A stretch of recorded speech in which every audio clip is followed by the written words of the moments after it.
What's up everyone, I'm here with another video and today I'm going to talk about the exclusives coming out in 2015 for the PS4 and Xbox One. Just to clarify, in case you don't know what exclusives mean, in gaming terms it means games that will only be coming out and are available to play on the PlayStation 4 and games that are only available to play on the Xbox One. What I plan to do is I want to talk about the exclusives in this video, and then later on I'll bring out another video talking about the games coming out in 2015 which will be available for both platforms. Let's begin. Let's start off. I'll do an exclusive each. I'll do one for the PS4, then I'll do one for the Xbox One, and we'll keep going back and forth. There's only a couple, so let's begin. Starting off with the Xbox One, Rise of the Tomb Raider. Well, technically it's an exclusive.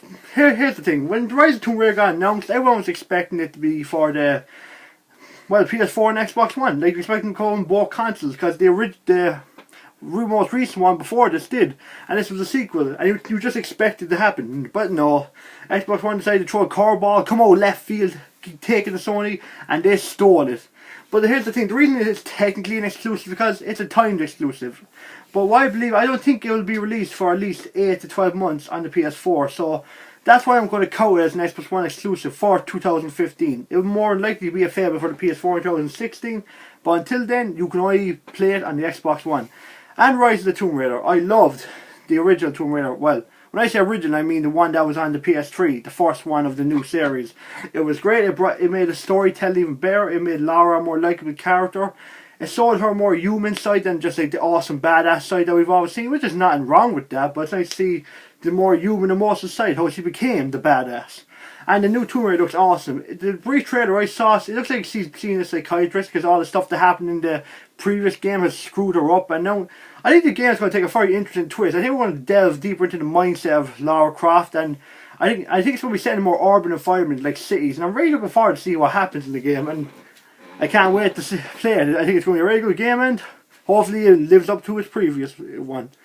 Now we go over to the PS4 side, and on the PS4 we have Bloodborne. Bloodborne, if you ever heard of Dark Souls is like a fantasy game, takes place in fancy like medieval times. You play as this big warrior, but the game is a legendary reputation for being hard. And when I mean hard, I mean you play Dark Souls, you will die many times until you just get tired of saying you died. You will die so many times in this game, and it's not exaggeration. Like, the catchphrase for one of the Dark Souls was "get ready to die" or "prepare to die," and you will die a lot, because part of play clear in the game is learn the strategy, and the only way you can learn the strategy is by dying.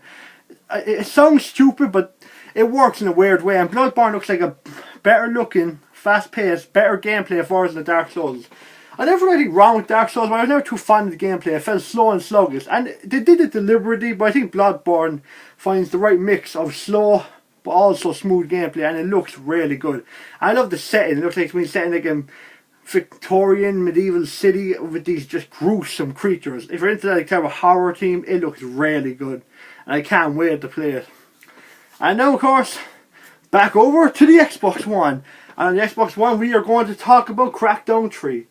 Now, Crackdown is probably a series that most people don't know about, but basically it started off on the Xbox 360. Crackdown, picture GTA, where you go around and just start kicking a random ass anywhere, but you're playing as a superhuman. And with the superhuman you can basically, sounds like the more you punch people, the more you level up your combat ability, which makes your strength harder. The more you shoot your guns, the better accuracy and better firearms you can use. And then of course your agility makes you run and jump higher. And of course then there's your driving skill, and this was a really cool feature. Basically each skill can be ranked up to 4 stars. You start off with nothing, but the more you do it, 1 star, 2 star. And with the vehicles, every time you rank up to a new level, when you step into your vehicle, it's basically the basic model. When you look at it, it's the basic model. But step in, it starts transforming, and it turns into this super ultra badass car. And it's like Transformers, where Transformers is the best version possible. Like, you start with this random car, but once you're like full level, you step into that son of a bitch, it turns into the fucking Batmobile. I'm telling you, that is literally what it turns into. And there's this truck, like Optimus Prime. My god, this thing can just belt through anything. It is fucking awesome. But I'm getting off track. Basically, Crackdown 3. That's basically what I think this game's going to be. It's going to be like it's Crackdown 1 and Crackdown 2, which are essentially the same purpose. Go around, blow shit up, and become badass. And I haven't seen much of it, but I'm looking forward to seeing a Crackdown 3. I didn't think it would be made, and I recommend all of you check it out if you're in the mood just for a game that kick ass, blow stuff up, and just become pretty much a turn to the Incredible Hulk. I think it's going to be a badass game, and it's co-op, so you can play with other people, and you just go together and cause random havoc. And with that being said, back over to the PS4, The Order 1886.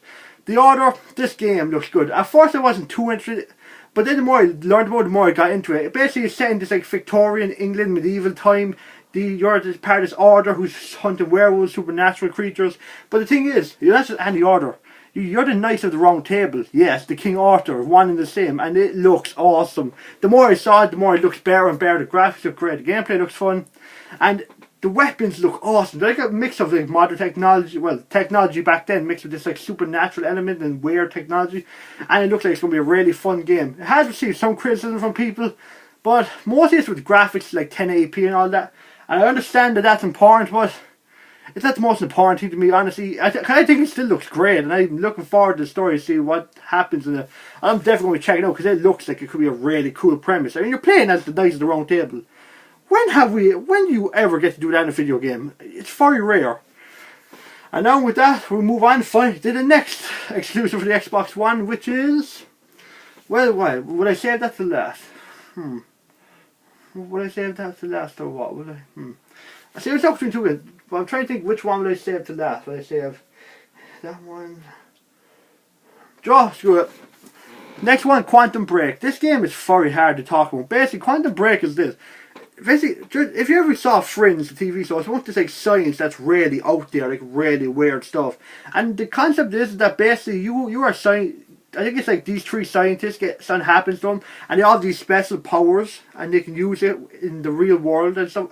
It just seems fun. I'm not sure. I don't know too much about the game, but it looks really interesting.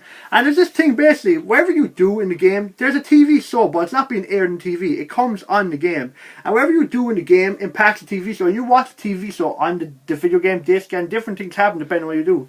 It just sounds really interesting, but I'm not sure what to make of it. I'm going to wait till I actually see it in action, but it sounds interesting, and it's made by people who made Alan Wake, which, if you don't know, was a really creepy, mindfuck, in-depth and interesting game. And I'm looking forward to see what they do with this game. It looks interesting, and I look forward to see how they do it with it. And now, with that being said, we move on to the final PS4 exclusive coming 2015, from which I believe now, which is like a big exclusive. And that is probably the biggest exclusive they have coming. I can't see anything else beating it that has been currently announced. And that is, ladies and gentlemen, Uncharted 4. For all of you who don't know, Uncharted 4 is an Indiana Jones. Well, Uncharted 4 is pretty much Indiana Jones in video game form. The games are brilliant. The game series are brilliant. The characters bounce off each other so well. The talking is excellent. The graphics are amazing. The gameplay is fun as shit, and they're just great set pieces. It's just a fun time. It's one of those games that you just enjoy, just playing and having fun. And Uncharted 4 looks like it's going to be, I think it's the end of the series, and with that, I know neither are going to put out all the stops to end this series that brought them so much popularity and reputation in the last generation. I really can't wait to play it, because there was a brief teaser trailer, and they said that's cutscene in-game footage, and if that's true, I cannot wait to see what the game looks like. I think it's going to be awesome, and I cannot wait to play Uncharted 4. And if you play Uncharted, check it out. You will not regret it. It is an amazing series, and it's a hell of a time. And now we come to the last game to talk about in this video, and that is none other than the big one, the Halo 5. The one and only Master Chief himself, the man responsible for the Xbox being so popular. We all know about Halo. It's one of the biggest franchises in video game history, and it is responsible for the popularity of the Xbox. I really love the Halo games. I love the multiplayer, but I really love the stories. I think the stories are excellent, and especially with the new company taking over the Halo 343 Industries, they made Halo 4, and it looks like they put more effort into the story. They put more effort to concentrate on the characters, the emotion. Like, Bungie did good stories, but I feel like 343 went the extra mile. They put extra effort and care into the story, and I'm looking forward to see where they go with Halo 5. And if you start ending Halo 4, you're just wondering what they're going to do with certain elements now, and I really can't wait. It's by far my most anticipated game of 2015 for the Xbox One, along with Uncharted 4 being the most anticipated for the PS4. And I really cannot wait, because the both consoles have great exclusives coming, and I look forward to playing them, and I hope you all check them out, because there's going to be some hell of games to play in 2015. With all that being said, As always, if you like the video, comment, subscribe, do whatever you want. And as always, I'll see you next time.